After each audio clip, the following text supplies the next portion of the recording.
परम अर्चनी वंदनी बुद्ध मंगल में संत समाज सदगुरु कबीर संस्कार आश्रम करगा भंतपुर से पधारी हुई हमारी त्रैमूर्ति साध्वी बहनें सुश्री प्रगति साहेब, सानिध्या साहेब और प्रीत सुधा साहेब, निर्चिर विवेकी सज्जनों, भक्तिमती माताओं एवं संस्कारी बच्चों, आज भक्तिमती माता स्वर्गीय विजय लक्ष्मी साहू की यह पुण्य स्मृति का कार्यक्रम है, जिसको हम वर्षी और सार्वधिक रूप में हम जानते हैं।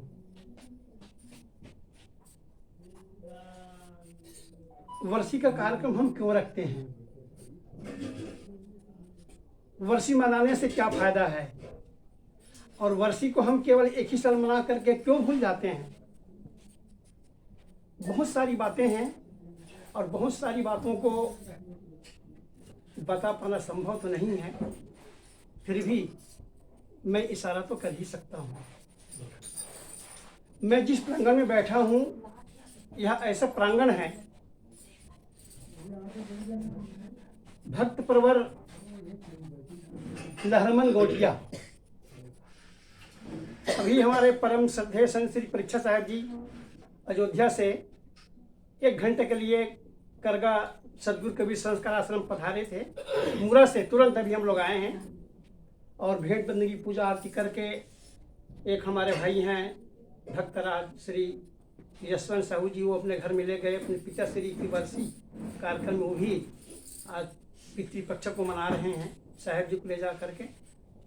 तो साहब जी बोले वही पलौद ना लहरमन गोटिया वाला? मैं कहा हाँ वही पलौद। ये गांव एक जमाना में इतना प्रसिद्ध था, मुझे याद है 1975 में जब मैं निकला, उसके बाद में सदगुरु श्री रामसूरत साहब जी के साथ में मैं यहाँ पर 15 दिन मैं यहाँ पर रुका हूँ इस गांव में। और लहरमन गोटिया का परिवार, पूरा परिवार, उसके 5 सुपुत्र और 5 सुपुत्रियाँ, जिसमें भक्त प्रवर श्री द्वारका जी, राधिका जी, जगत गुरु जी और क्या बोलते हैं धर्मचंद जी और पलक मास्टर जी, और बहनों का नाम तो जानता नहीं लोग, कहाँ कहाँ गई हैं। छोटी एक गई है, एक चिवरी गई है, एक उधर मानिक चौरी गई थी, एक और आसपास में जहाँ पर बांगर भोलो गुरु जी हैं, हमारे श्री चूड़ामणि जी आए हुए हैं। 5 बहन और 5 भाई। और ये इतना अच्छा घर मुझे शुरू से ही लग रहा है कि जहाँ जहाँ गोटिया जी का संबंध हुआ है, चाहे बहू ले आए हों चाहे बेटी दिए हों, पूरा भगत परिवार में, और सारे दमाद, सारी बेटियां और सभी बेटे और सभी बहुएं बड़े ही सुशिक्षित और बड़ा ही संस्कारी। और आज भी ये परिवार चाहे भक्ति के रूप में हो, चाहे संस्कार के रूप में हो, चाहे दान धर्म के रूप में हो, पुष्पवित पल्लवित हो रहा है। लेकिन खेद के साथ में मुझे कहना पड़ रहा है कि अब इस परिवार में भी टूटन और घुटन, कहीं कहीं उस संस्कार का थोड़ा थोड़ा दस्तक चालू हो गया है और टूट फूट कुछ सुनने में आ रहा है। अब तक तो बहुत बढ़िया चल रहा था, फिर भी यदि आज हम सावधान नहीं रहेंगे तो वो गति निश्चित है जिसकी कल्पना लोगों ने कभी किया था कि कभी कलयुग आने वाला है। वैसे तो कलयुग और सतयुग एक काल्पनिक चीज़ है, शुरू से है कलयुग रहा है और शुरू से सतयुग रहा है। जो सत्य में चले वो सतयुग, और जो गलत काम में चले, जो कुसंस्कार में चले, उसके लिए कलयुग है। तो सतयुग और कलयुग शुरू से ही था और आज भी है। लेकिन मैं निवेदन करूंगा, आज भी हमारा खान पान, रहन सहन बहुत बिगड़ता चला जा रहा है। विशेषकर मैं माताओं से भी मैं निवेदन करूंगा, अपने बच्चों को वो संस्कार आप लोग दीजिए केवल और केवल रोटी कपड़ा और मकान देना ही काफ़ी नहीं है। दुख की बात तो यह है, अपने बेटों के लिए, बहुओं के लिए बैंक बैलेंस कर देते हैं, इंग्लिश मीडियम में पढ़ा देते हैं बच्चों को, बढ़िया से 4 पहिया 2 पहिया गाड़ी खरीद लेते हैं, टिप टॉप मकान बना के दे देते हैं, एयर कंडीशन। लेकिन संस्कार के मामला में हमारे बच्चे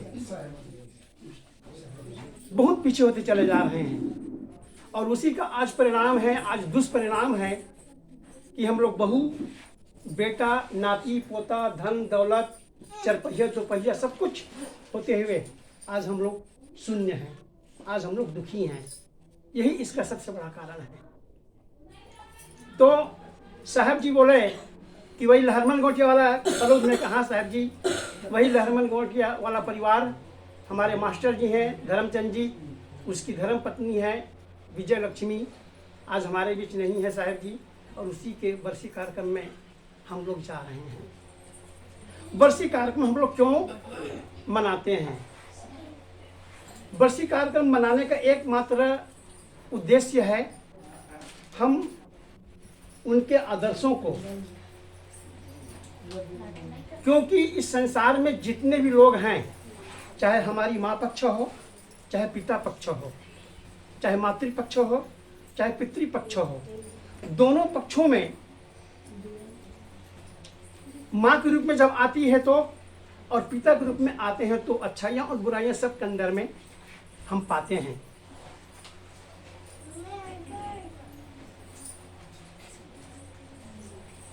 और संत जो होते हैं, सज्जन जो होते हैं, अच्छाइयों को ग्रहण करते हैं और आसार को, बुराइयों को छोड़ देते हैं। अगर मैं एक शब्द में कहूं तो हम माता पिता के आदर्शों को आत्मसात करने के लिए, साक्षात्कार करने के लिए ही हम बरसी के कार्यक्रम को मनाते हैं। मुझे दुख तब होता है जब हमारे माता पिता चल देते हैं इतने बढ़िया संस्कार दे करके, और 1 साल केवल हम मनाते हैं धूमधाम से, और दूसरे साल बोलते हैं अरे यार कौन मनाता है। लेकिन दुख की बात तो यह है, माता पिता के दिए हुआ चीज को, उनकी संपत्ति को हम जिंदगी भर खाते हैं। रुपया, पैसा, मकान, धन दौलत, चल संपत्ति, अचल संपत्ति, माता पिता की दी हुई सारी संपत्तियों को हम जिंदगी भर खाते हैं। लेकिन आप उसके बरसी को क्यों 1 साल मना कर छोड़ देते हैं? आप अचल संपत्ति को, चल संपत्ति को आप जिंदगी भर आप आत्मसात करते हैं। और उनकी दी हुई जो संस्कार है, चाहे भक्ति के संस्कार हो, चाहे जीवन जीने की कला की संस्कार हो, चाहे दान धर्म का संस्कार हो, चाहे संत गुरु को मानने और उनको आत्मसात और उनके आदर्शों को जीवन में उतारने की बात हो, सारी बातों को हम केवल 1 साल हम ख्याल रखते हैं और उसके बाद में हम भूलना चालू कर देते हैं। और मैं तो बहुत इत्मीनान से मैं कहता हूँ, जो बेटा, जो बहू अपने माँ बाप की संपत्ति को खाते हैं, आप खाइए, आपका अधिकार है, उसमें मैं कोई मना नहीं करता हूँ। लेकिन मेरा निवेदन यही है, जब हम अपने माता पिता के संपत्ति को, अचल संपत्ति को जब हम उपयोग करते हैं, तो आप उनके द्वारा दिया हुआ सत्मार्ग, सही संस्कार, जीवन जीने की संस्कार, महापुरुषों के नज़दीक बैठने का संस्कार, खान पान को साफ रखने का संस्कार। पहले लोग कहते थे भी हम तो कान फुकाने जा रहे हैं, और कान फुका जब हम फुकाएंगे तो आपको गुरु मंत्र क्या देंगे? तो लोग कहते हैं गुरु मंत्र यही है, जैसे पिए पानी वैसे बोले बानी, जैसे खाए अन्न वैसे बने मन। और संतों ने कहा आहार शुद्धो सत्य शुद्धि, सत्य शुद्धो ध्रुवा स्मृति, स्मृति लंबे सर्व ग्रंथि नाम विप्रमोक्षा। आहार मेन चीज है। यदि आहार आपका शुद्ध है तो आपका विचार शुद्ध होगा। यदि आपका आहार शुद्ध है नहीं है तो आपका विचार शुद्ध हो, ये कोई गारंटी नहीं है, क्योंकि आपका फाउंडेशन ही बिगड़ा हुआ है, आपका नींव ही बिगड़ा हुआ है। अब कल्पना कीजिए, इस मकान में गोटिया जी हमारे दादा परपाजा जो हो गए हैं, वो इतना बढ़िया लकड़ी देखिए, लकड़ी, ये लकड़ी आज इतना मजबूत है कि इस लकड़ी को आप 100 साल भी रहने दोगे तो लकड़ी खराब होने वाली नहीं है। लेकिन आपका जो सीमेंट और ईंटा का जो गिट्टी का जो ढांचा है, आपका खंभा है, पिलर है, वो केवल 40 साल 50 साल की उम्र है, और इस लकड़ी की उम्र है 200 साल की उम्र है। लकड़ी 100 साल तक कुछ नहीं होने वाली है। ये फाउंडेशन है, और आज ये फाउंडेशन, ये मकान कुछ नहीं होने वाला है, ये मजबूत है। ये मकान लकड़ी का मकान, मिट्टी का मकान, बस यही है। आपका संस्कार जितना मजबूत रहेगा, आपका खान पान जितना मजबूत रहेगा, उतना ही आप टिकाऊ होंगे। आपके घर में अमन शांति, चैन, सुकून सब कुछ आपको मिलने वाला है। और यदि खान पान ही आपका बिगड़ गया, मान करके चलिए फिर आपका जीने का कोई मकसद नहीं है। आप जीते हैं या न जीते हैं।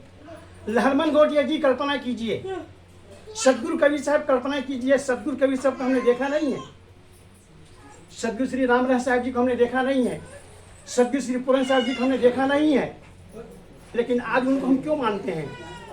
भामा साहब को किसी ने देखा था, कर्मा माता को किसी ने देखा है, राजीव माता को किसी ने देखा है, लेकिन आज उनके गुणगान को पूरा साहू समाज उसको गर्व से नाम लेते हैं। कर्म माता की जय, राजीव माता की जय, भामा साहब की जय, क्योंकि उनके धरोहर को हम जीवन में आज आत्मसात करते हुए चल रहे हैं। भामा साहब ने राणा प्रताप को अंतिम अवस्था में जब अरावली की पहाड़ में चढ़ करके वो घास फूस की रोटी खा रहे थे। अरावली पहाड़ आप जाइएगा, आप नासिक, तो आपको अरावली का पहाड़ आपको मिलेगा जहाँ पर राणा प्रताप वो घास फूस की रोटी खाए थे। और कहते हैं जब भामा साहब को पता चला प्रधानमंत्री को, तो जो भी सोने का सिक्का उसके पास में था, सब सोने के क्वाइन है, गोल्ड क्वाइन, उसको पूरा पूरा ले जा करके निछावर कर दिए राणा प्रताप के चरणों में और कहा, हुजूर ये मेरा नहीं है, आपका है। और फिर से सेना खड़ी करके फिर अंग्रेजों के और मुगलों के दांत खट्टे किए, और वो राणा प्रताप फिर से तैयार हुए। वही राणा प्रताप है आप जो बोलते हैं ना, राणा प्रताप के महामंत्री थे दानवीर भामा साहब। तो सज्जनों, आज वो हमारे पूर्वज नहीं है, लेकिन हमारे पूर्वज के ऊपर में हमें बहुत बहुत स्वाभिमान है, और हम उनके आदर्शों को कभी भी छोड़ नहीं सकते।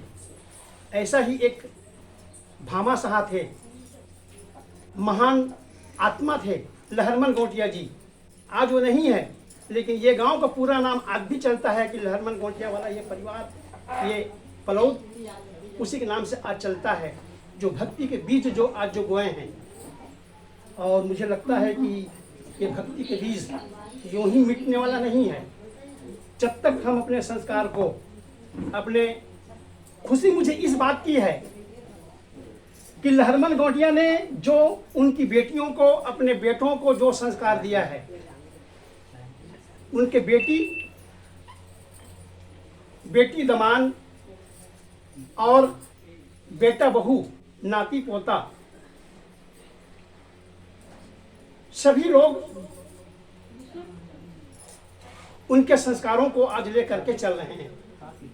मैं बीच में थोड़ा दुख जताया था इसलिए कि सावधान होने की आवश्यकता है। यदि आप लोग सावधान नहीं होंगे तो एक कहावत है सतगुरु कबीर की साखी बीजक में, 9 मन दूध बटोरी के टिपके किया विनाश, दूध फाटी कांजी भया हुआ घृत का नाश। 9 मन दूध आप बटोर लीजिए और एक टिपका नींबू के रस का आप उसमें डाल दीजिए तो सारा दूध फट करके बेकार हो जाता है। वैसा ही कुसंस्कार आ गया,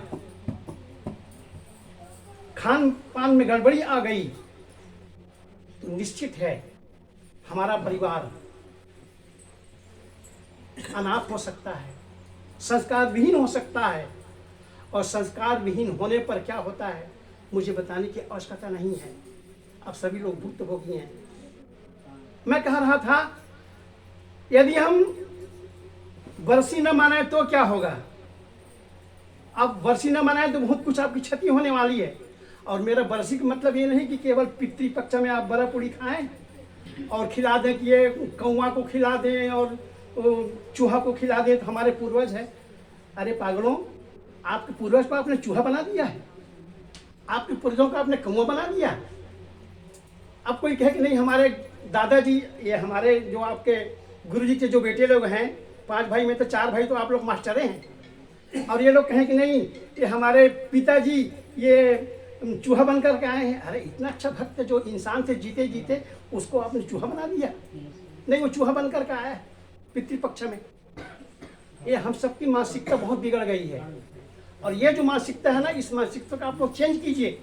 जो जीते जीते संतों का सेवा किया, जिंदगी भर भक्ति किया, इंसान बन करके रहे, दूसरों को इंसान बनना सिखाए, उम्र करके क्या लोग कौवा बने होंगे कि पक्षी बने होंगे?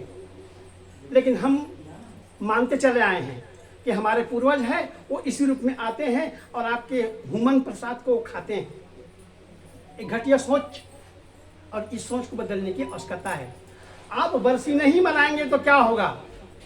आप बरसी नहीं मनाएंगे तो बस यही होगा, हमारे पूर्वज को हम भूल गए। आपके पूर्वज कितने पूर्वज हैं? पहले के लोग शादी करते थे ना, तो हमारी माँ 7 पीढ़ी तक के जिस गोत्र में हमारी माँ आती थी, उस पीढ़ी के उस गोत्र को लोग मांगते नहीं थे। और आज तो यह है कि बस आपकी माँ है जिस गोत्र से आई है, उस गोत्र को आप छोड़ करके सब गोत्र को आप अपना लेते हैं। और पहले ऐसे नहीं था। हमारी 7 पीढ़ी में हमारी माताएं जो आई थी, वो 7 गोत्र को छोड़ करके 8वां गोत्र में तब उसको स्वीकार करते थे। आज तो ऐसा नहीं है। तो धीरे धीरे हम अपने पूर्वजों के आदर्शों को भूलते चले आ रहे हैं। और पूर्वजों के आदर्शों को भूलना मतलब अपने पैर में कुल्हाड़ी मारना। आप भूल जाएंगे कर्मा माता को। कर्मा माता के क्या बिगड़ेगा? आपका सब कुछ बिगड़ने वाला है। आप भूल जाए अपने माँ बाप को। माँ बाप का कुछ नहीं होता, चला गया सदा के लिए। बिगड़ेगा तो हमारा बिगड़ेगा। आज हम अपने गुरु को भूल जाएं, अपने माता पिता को भूल जाएं। माता पिता की क्या हानि है? माता पिता कोई हानि नहीं है। वो तो हमको छोड़ करके चले गए हैं जीते जीते। जो संस्कार देना था वो दे करके चले गए हैं। अब उन संस्कार को यदि हम नहीं मानते हैं तो मान करके चलिए तो दोषी हम हैं। किसी एक कवि हैं, एक पुस्तक लिखे हैं, इस कोटेशन को मैं कई बार मैं बोल चुका हूँ, स्वामी बुद्धानंद सरस्वती। और एक पुस्तक है how to build our character, बहुत छोटी पुस्तक है, कलकत्ता से निकलती है, आप लोग देखिएगा। पुस्तक का नाम है how to build our character, हम अपने चरित्र का निर्माण कैसे करें। उसमें एक कोटेशन है, the parents give their children stone instead of bread. माता पिता अपने बच्चों को रोटी के बदले पत्थर दे। आपने कोई ऐसे माता पिता देखे होंगे कि रोटी न खिलाकर पत्थर खिलाते हो? लेकिन है ऐसे माता पिता, बच्चों को रोटी नहीं देते। रोटी मतलब संस्कार और पत्थर मतलब कुसंस्कार। हम अपने बच्चों को क्या सिखाते हैं? बेटा ये कपड़ा पहनना, बेटा ये खाना। जब जाते हैं इंग्लिश मीडियम के बच्चे लोग कॉन्वेंट में पढ़ते हैं तो टिफ़न ऊपर टिफ़न जोड़ते हैं। उधर बच्चों को खाने का अवसर नहीं मिलता है। इतना बोझ पीछे हो जाता है पुस्तकों का कि इधर भोजन उसी में पुस्तक, इतना उसको लाद देते हैं कि वो बेचारा क्या करे क्या ना करे, वो कंफ्यूज हो जाता है बच्चा। मैं ये कह रहा था, आप इतना भार दे देते हैं उन बच्चों को, और वो बच्चा क्या करता है? जाता है इंग्लिश मीडियम में पढ़ता है, वो तो कॉन्वेंट है, ईसाई स्कूल है, और ईसाई स्कूल में जा कर के संडे को प्रतिदिन यीशु मसीह का प्रार्थना करवाता है और अंडा को खिलाता है। अभी तो भूपेश बघेल जी सब पूरे क्लास में अंडा बांटना चालू कर दिया था, प्राइमरी स्कूल में, हाई स्कूल में। हम लोगों ने, हमारे पूरा कबीरपंथ के संगठन ने, सदगुरु को विश्व शांति मिशन वालों ने, कबीरपंथी लोगों ने बहुत आंदोलन किया। तब जाकर के बोले अच्छा चलो हम इसको वॉलंटियरी हम रखते हैं, जिसको स्वैच्छिक है, जिसको खाना होगा खाएं, जिसको न खाना हो न खाएं। अब बताइए, आप बच्चों को, आप जहाँ पर विद्या का मंदिर है, जहाँ पर सरस्वती का मंदिर है, वहाँ पर आप अंडा खिला रहे हैं। ये संस्कार है कि कुसंस्कार है? इसलिए केवल और केवल आप बच्चों को इंग्लिश मीडियम न पढ़ाएं। और ये आप सबकी एक प्रकार की मानसिकता बहुत नीचे की ओर जा रही है कि हमारा बच्चा इंग्लिश पढ़ेगा तो उसको नौकरी मिलेगी। जी नहीं, इंग्लिश पढ़े या हिंदी पढ़े, नौकरी का सवाल नहीं है। बच्चा आपका तैयार हो जाएगा पढ़ लिख करके और संस्कार विहीन हो जाएगा, उसका फिर कोई मतलब नहीं है। और सद्गुरु कबीर की ये साखी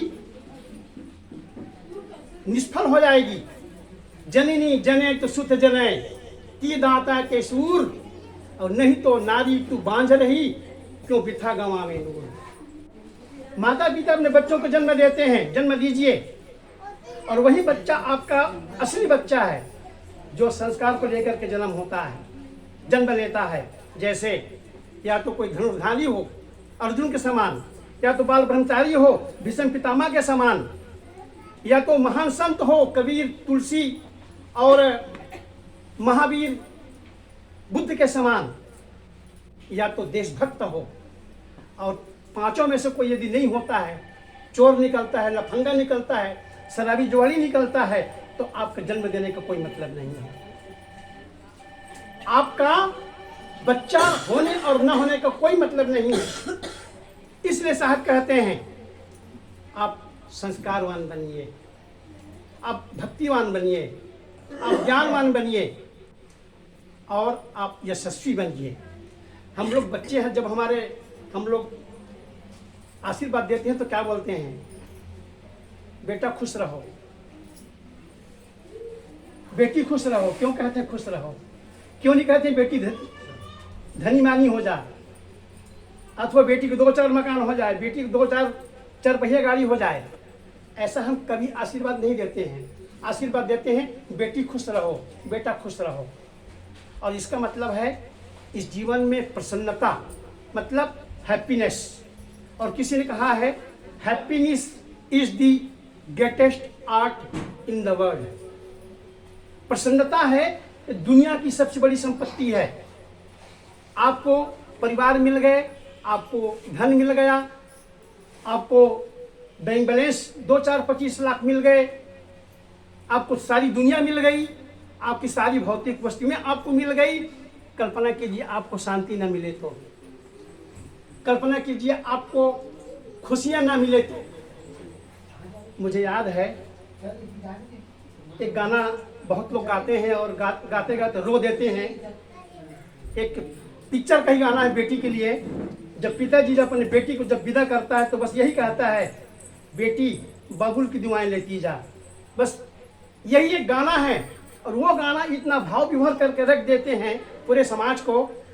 पिताजी केवल यही चाहते हैं कि बेटी जहाँ जाए बस खाए कमाए और पिताजी के शान बान आन को इज्जत को जिंदा रखे। यही बस एक इच्छा होती है पिताजी की। और बेटी से कोई उसको शिकायत नहीं है। न बेटी की कमाई चाहिए, न बेटी की सेवा चाहिए, न बेटी का और कुछ चाहिए। बस ऐसा ही है। माँ बाप हमसे क्या चाहते हैं? माँ बाप हमसे कुछ नहीं चाहते। बस यही चाहते हैं कि उनकी संतान बढ़िया खाए कमाए, भक्ति के मार्ग में चले, दान धर्म करें, संतगुरु के पास में बैठें, अपना खुश रहे और दूसरों को भी खुशियाँ दे। इससे बड़ा और कुछ हो सकता है क्या? और कुछ दोगे तो और क्या होगा? हम लोग आपको क्या देते हैं?